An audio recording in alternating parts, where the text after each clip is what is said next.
Welcome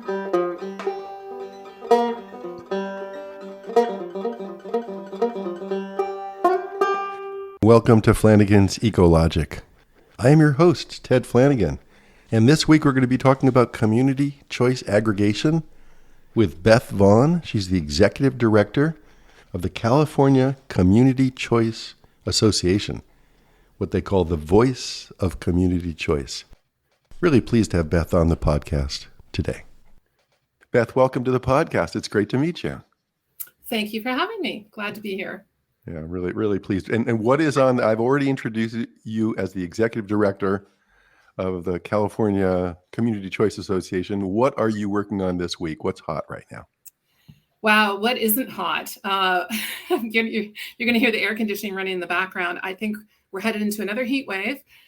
Just got off the phone with the governor's office as we prepare for the heat wave last September here in California over Labor Day weekend. We had an incident that went on for quite a while, Thursday through to the following Tuesday. And so we as community choice aggregators are on call to help out with shifting load of our customers, both residential and commercial. And the governor's office actually, unfortunately, this has been happening year after year. And so they have a very precise process that's very inclusive, where we do stand-up calls in the morning and at night and really monitor the situation and do what we can. So that's what I'm preparing. That's one of the things I'm preparing for. The other I was going to say is, well, what's hot is climate change. This is all part of climate change. And so reliability, again, associated with heat waves, but it's something constantly that we're working on here at the California Community Choice Association with the regulators, with stakeholders, really looking at what does this energy transition look like? How do we get from here to a clean energy future and get off of fossil fuels in a timely manner so that it's not causing more degradation to the climate. You know, you got me thinking here already. But just in terms of this week in the governor's office, and is the grid? Are we close to being maxed out now? No, what's really interesting is the independent system operator has a fantastic app that you can download onto your phone. And if you're nerdy like me and most of the folks in the energy sector, you can follow the demand curves and the supply curves. So in fact, what happens in July is a lot of folks go on vacation and the demand actually isn't as high as you would have thought it would be during the heat wave. However, we're part of the Western United States. And if you recall, even when California was, say, cooler last week, other parts are very, very hot. So we tend to export energy now to other states in the West. And consequently, we have to really watch that peak period between 4 p.m. and 9 p.m. to make sure that our energy supply is meeting our demand. But we have contracts. Your member agencies all have contracts for firm power. Yes. We're not curtailing power to send power out of state, are we? It's, well, sometimes, solar is curtailed in the middle of the day. Unfortunately, it's something regularly that happens. What's great now is having introduced batteries and been able to install more and more batteries every year, that energy gets stored to be used during the peak. But at the moment, there are, when our neighbors need help, their energy and capacity are exported from the state. It's pretty fantastic. Let's talk about the CalCCA and what your mission is and your members. Let's start with the mission. What is the mission? Our mission basically is we are the association back in the day. It was formed in 2016, the California Community Choice Association. And I always said we were the startup of the startups, right? We were the association where some members had the foresight to bring us together and say, we're going to need to be able to work together to coordinate, particularly around legislative and regulatory advocacy. So that's one of our major roles. And the second is to share best practices. So we as CalCCA, sometimes I feel like I'm the CEO of this massive organization where nobody really works for me. So I don't really get to tell them what to do. But we have a board of 16, we have 24 CCAs.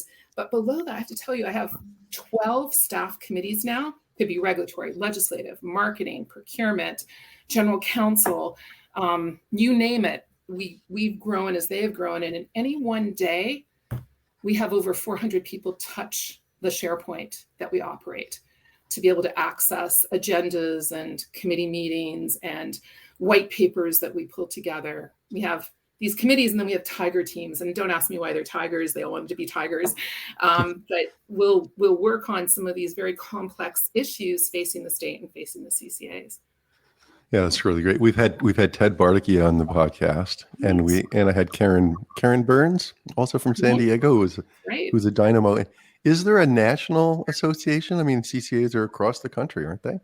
No, that's a really, really good question. So not yet. I have to admit, they brought me on in 2017 to be the first executive director, but to build something from scratch. So I had my head down, focused on California, some really big challenges in the regulatory environment at the time. And for the last 6 years, I feel like the focus has been very internally focused on California, where we've gone from a few 100,000 customers to now over 14 million customers. So over a third of the folks here in California, the population of California, is served by CCAs. So that's been to do that, it's been building it, brick by brick, the foundation, right up to, I think it was this past January, we published a set of guidelines for the CCAs around model practices. It could be finance, risk management, procurement, governance, that sort of stuff. So we've been very deliberate. And now I finally feel that it's time to look outside of the state. And there are different models of CCAs that are happening in various states around the United States. But I would have to say my first focus is probably the West, for the reasons I was mentioning, this kind of Western market and how do we coordinate and work best together with our weather patterns, our geography. You mentioned 1/3 of Californians now are getting their power from a community choice aggregator. So for I know what they get, but for the benefit of some of our listeners that might not really understand the CCA model, what do they get? Okay, so to be blunt, 90% of the job of a CCA, community choice aggregator, is to procure energy. That's what they've got to do for their customers. And so I was mentioning the number of customers that translates into so the CCAs procure the generation. We've done over 12 gigawatts, so that's with a lot of zeros on it, of new, clean, renewable energy and storage, clean energy storage, since CCAs were first started in 2010. And that represents over $15 billion worth of investment. So that's primarily what a CCA does. What's really cool about CCAs, what I love about it, is that there are no private shareholders, right? These are local government entities. So the revenue comes back to the CCA and goes back into the local community. And that's where you get these programs, which are really tailored to the community. And it could be anything from electrifying the built environment or electric vehicles and creating a network of EV stations. It could be around resiliency, right? Helping, again, these heat waves we've had or these public safety power shutoffs really brought home the fact that there are people on what we call the medical baseline who they can't afford to not have power in their home to power the oxygen that they breathe. Well, the CCAs, right, because they're very focused on their communities, they get to know their community, they have the stats around their community. I know of those that have brought local generation, solar and storage to those individual homes, or even if necessary, a backup generator of some sort. So it's what I love about CCAs is it's local. The local community determines what programs they're going to have and directs that funding into those programs. A lot of it is outreach for low income, for making things accessible like EVs, right? Well, not everybody can have a Tesla. So how do you go about creating those subsidies and those incentives? And what they do over and over, and these are best practices that we share, is you partner with CBOs, community-based organizations, who need that funding, who need that support in order to target the individuals that need the help. So it's Such a win, So such a win-win. You're taking the sort of the profitability out of the power sector, and you're putting it right into accelerating renewables and putting it right into the community, right? that's exactly it. That's So exactly it. so And it's why wouldn't what about the other two-thirds of Californians that aren't in CCAs? well, to be fair, so one of the designs of the model is CCAs can only form in the investor-owned utility space, their footprint, and that's been traditionally 75% of California's retail sales has So that's been by statute, by by government statute. statute. Like Absolutely. The other the 25, munis are exempt from this. correct. There are sister organizations, right? But they're vertically integrated. So they do not Mhm. just generation, but also the distribution system, Yeah. which we do not. And I would have to say that originally there was a lot of tension between the IOUs and the CCAs, right? As the CCAs were launching and you're taking away Yeah. our business. And Yeah. but honestly, that's a fallacy because the generation side of it is supposed to be a pass through on the IOU's balance sheet, right? They're not supposed to be making a profit off of this. And so I would say now, since the launch of MCE in 2010, and certainly 2018, there was 10 CCAs were launched. I think that was kind of the peak for the number that were launched.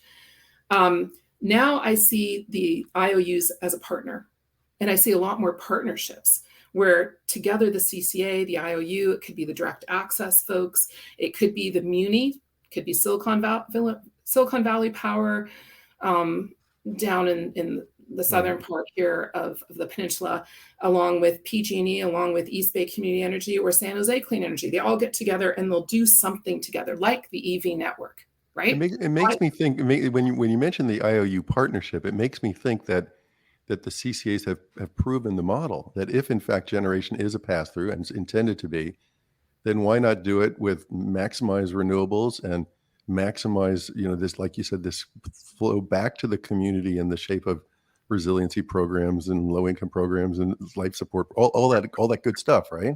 Well, so you have San Diego Gas and Electric, right? The three major IOUs, PG&E, Edison, and San Diego Gas and Electric. SDG&E has said, we want out, 100% out of generation. Don't make us the provider of last resort, Public Utilities Commission. We're out, because by the end of 2025, when you combine community choice aggregation and direct access, it's going to be over 80% of the customers in San Diego Gas and Electric's territory are no longer going to be served by SDG&E. They'll still have the distribution, the wires. They're still going to do the wires, but nothing else. One could argue that PG&E should look at it the same way. They're going to be at about 60% with the CCAs and the DAs. Edison's a different story, that territory, but part of that is, it started up here in PG&E's territory and it rolled down south. And then we have just two very, very large CCAs in the San Diego area. So I see this as part of being the transition that we're talking about. It's interesting. One of the you're making some great points. One of my colleagues, who I have a lot of respect for, he said, well, won't CCAs be short-lived? I mean, by, I think it's 2045, all utilities in California have to be delivering 100% renewable power. If that's the case, won't the mission of the CCA go away? And I think you're saying no, there's a lot more that's going on there than just being a renewable energy provider. And to be fair to your friend, we're not wrong in that it was kind of sold as, oh, we'll be more aggressive at getting to our goals. Yeah. Well, I think by being a new market participant, they have pushed everybody to get to the goals faster, right? Just like anything, you add a little competition and then everybody's trying to be better than the other. Why I don't think CCAs are going to go away is they have proven themselves, and they get the model gets stronger as time passes. And so what I mean by that is look at the financial side of the model. First of all, when they launch, right, it's on a wing and a prayer, and the rates can be variable. You might not be cheaper, can't afford to be cheaper, can try to be competitive. But as the CCAs build up reserves, they can bring that rate stability. Yep. And they have, and it's proven. The other thing is we have so many of them getting excellent investment grade credit ratings. So they're very well off financially, which enables them to borrow at significantly lower costs. Also, again, because they're local governments, they've got financing tools available to them that are not available to the investor-owned utility. And in fact, we have a couple of sister organizations. One is the California Community Choice Financing Authority, where a group of CCAs have gotten together, and they are able to do these prepayment structures. So, for instance, they've issued municipal clean energy project revenue bonds. So far, $5 billion in these bonds, which are estimated over the next 30 years. That's the length of the power purchase agreements, to bring up to, I think it's over $800 million in cost savings to the ratepayer. So we've got these different things that can be done. So that's one part of it. But then I think I still go back to my other point, that it's about local decision making. People feel they have access to it. They don't feel like they can go to a PG&E board meeting, right? But they can certainly go to their local council meeting at San Jose Clean Energy. They can go to Central Coast Community Energy. The headquarters is in Monterey, and you can show up to the monthly board meeting and say your piece. It's transparent, local decision making.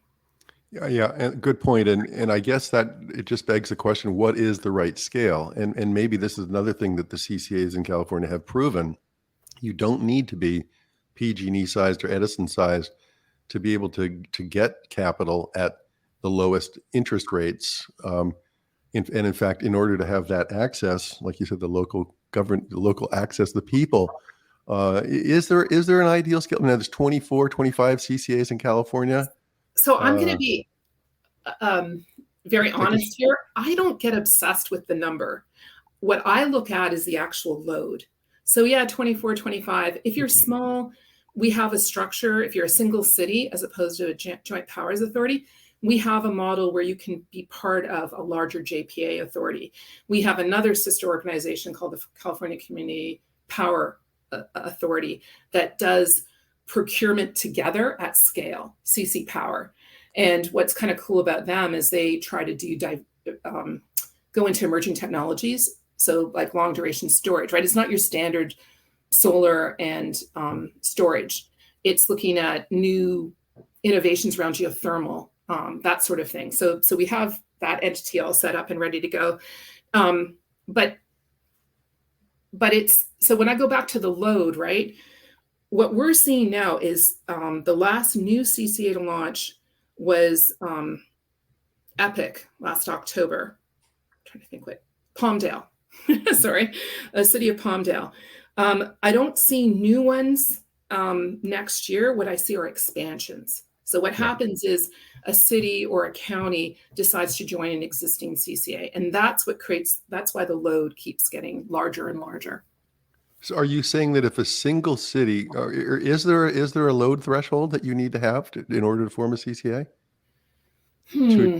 I don't see it in the POUs, and I don't know that there is for a CCA. Yeah.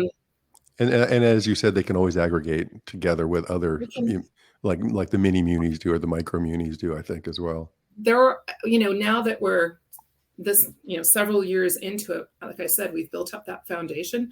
So there are structures to support the single city small CCA. What about what programs are you most excited about? You mentioned some energy resilience. You mentioned some of this support, medical support. But and I talked to Karen Burns about workforce development in San Diego, which I thought was fascinating. What are some of the programs that you're most excided about? That I feel like you're trying to make me choose between my children here. Oh, I'm sorry. I'm not trying. Who do I love better? Well, then I would make you say you like Ted Bartyke's program, because we work for the Clean Power. Well, we also work for East Bay Community Energy on the resiliency side. So. Well, and resiliency is a great one. So what I'm going to do is I'm going to number one, I think they're all awesome, but what I really love about the CCAs, and I don't know if this is an ethic of local government, but we share our successes and our failures with each other. So somebody might start a program and it doesn't work.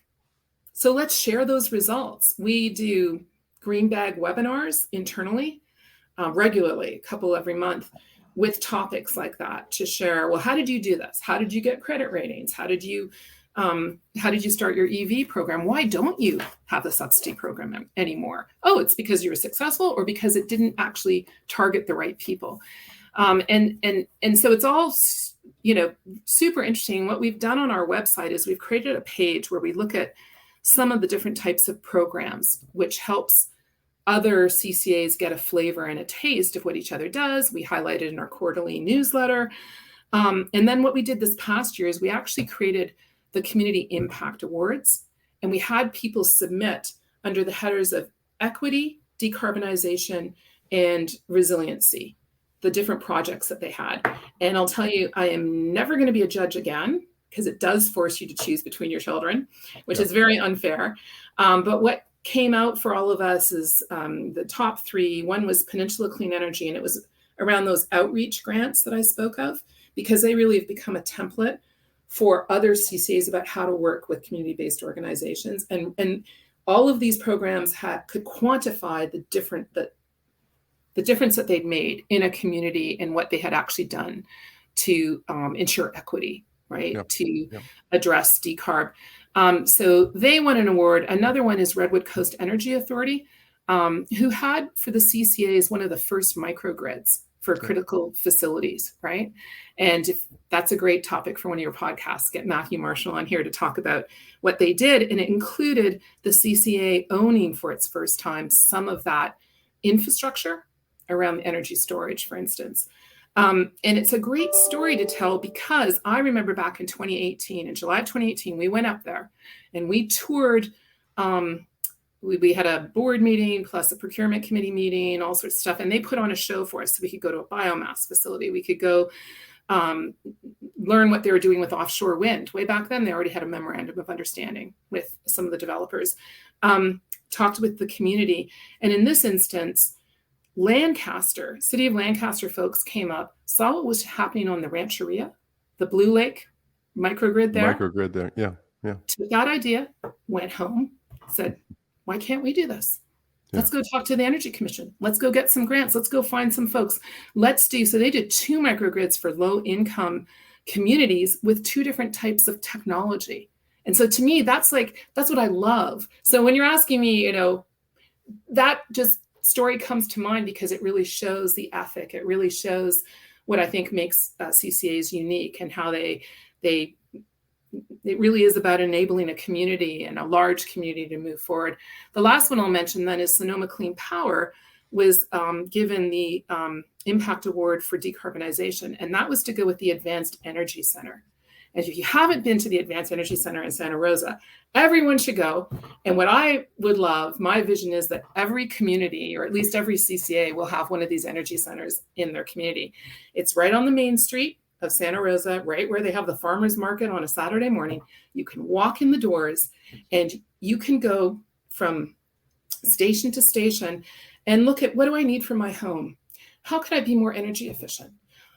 What is a heat exchanger? How does that work? Oh, induction cooking. Oh, I really love my gas stove. Oh, wait, you've got chefs in here showing how induction cooking works, and I can smell it. How awesome is that? Oh, you've partnered with the bike folks that have their store, right, the retail store right behind you, where you give incentives for electric bikes so you can bike to work, right? And they'll help. All you have to do is be a Sonoma Clean Power customer, and they'll do the billing on your bill, so that they can make it manageable and financeable. And I think for a long time there were no interest rates involved with the loan. So it's this kind of hands-on. You know how some people learn audio. What is it? You're going to help me with this. Visually, audio, and kinetic. Those are the 3 different.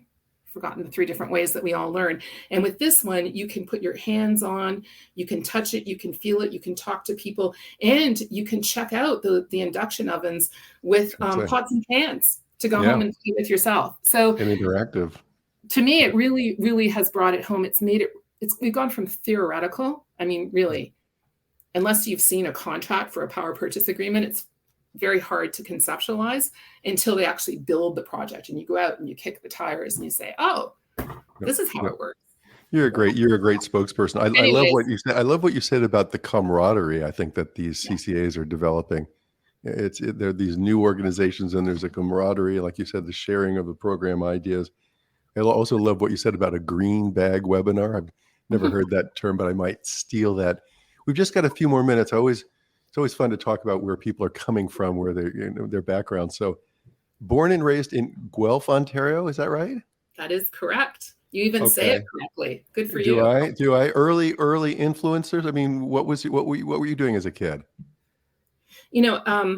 Outdoors.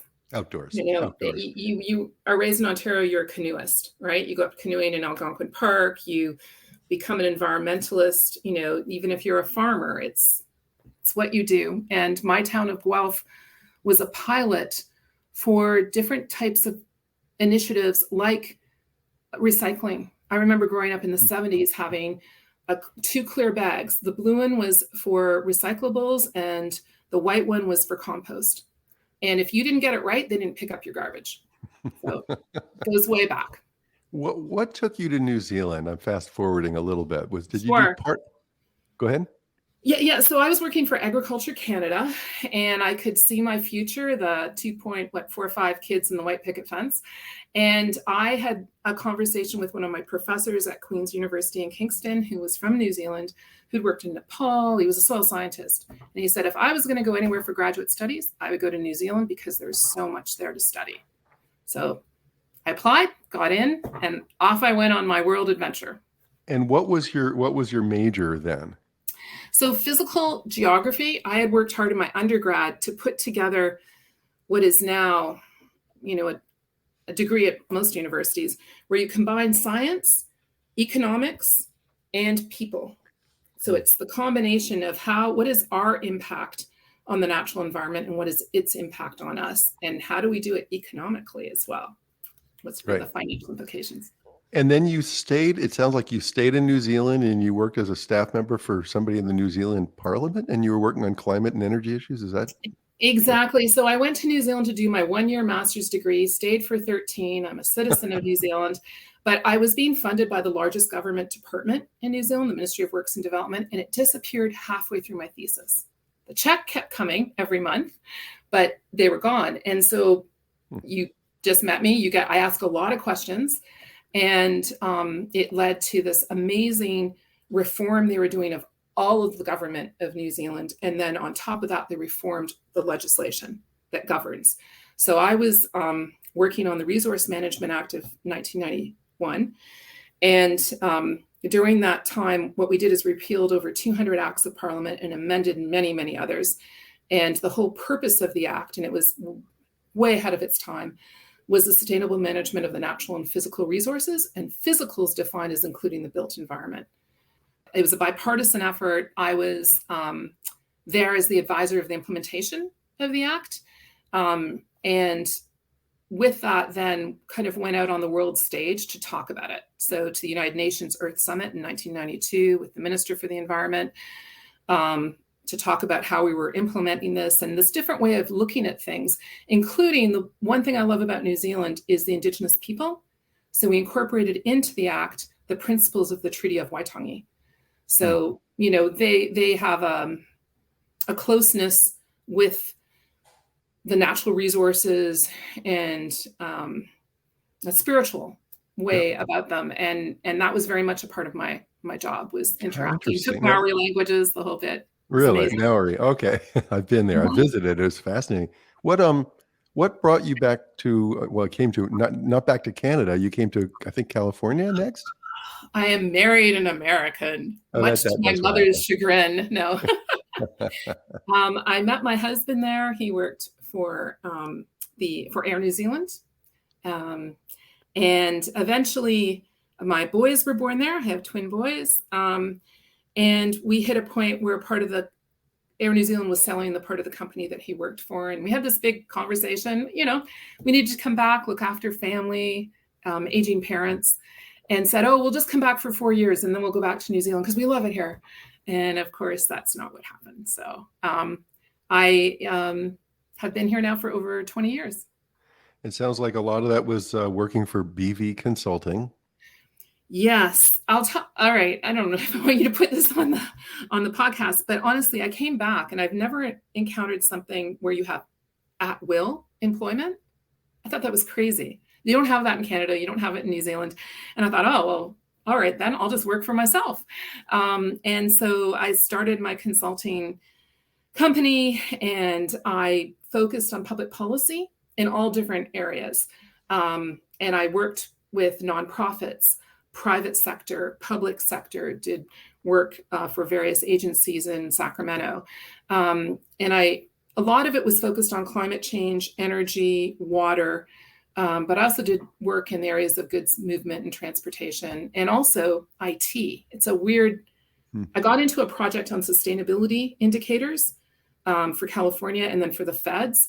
And then out of that, my new best friends were all these IT guys, and found that I really enjoyed it. And so it's a little secret of an area that I find really, really interesting and full of potential is how to use says something about you too. That's a pretty techie. That's a pretty techie side of you of Beth, I think. I can get a little nerdy. Yeah, well, I guess you have to be. So we're really at the end of our time, but then you were involved with the California Cogeneration Council, I think concurrent with that. Correct. And that really kind of put you in this trade association mode. Was that really the logical step to come into this California CCA? Yes, I think I think I was asked to come in, and I was actually asked to come in and evaluate what would it take to do a standalone association. I had a background both running an association for 10 years, but also I've worked with other nonprofits on bylaws and governance structures, that sort of thing. And then on top of that, back in 2009, 2010, I was part of a settlement, the Combined Heat and Power Settlement, where I worked with the investor-owned utilities and the ratepayer advocates and cogeneration advocates. We actually counted, we had over 500 meetings where we worked together to come up with a settlement of how we would move forward. And I think that is one of the reasons the thought was, oh, you know how to work with the IOUs, right? You've got this relationship already. You'll be able to, sort of fighting. Could we actually find a path forward where we could work together? Yeah, that sounds really great. Yeah. Well, so good to talk to you and hear about what's happening, and I look forward to catching up again in a few years. Absolutely, we're really pretty. CCAs are really evolving.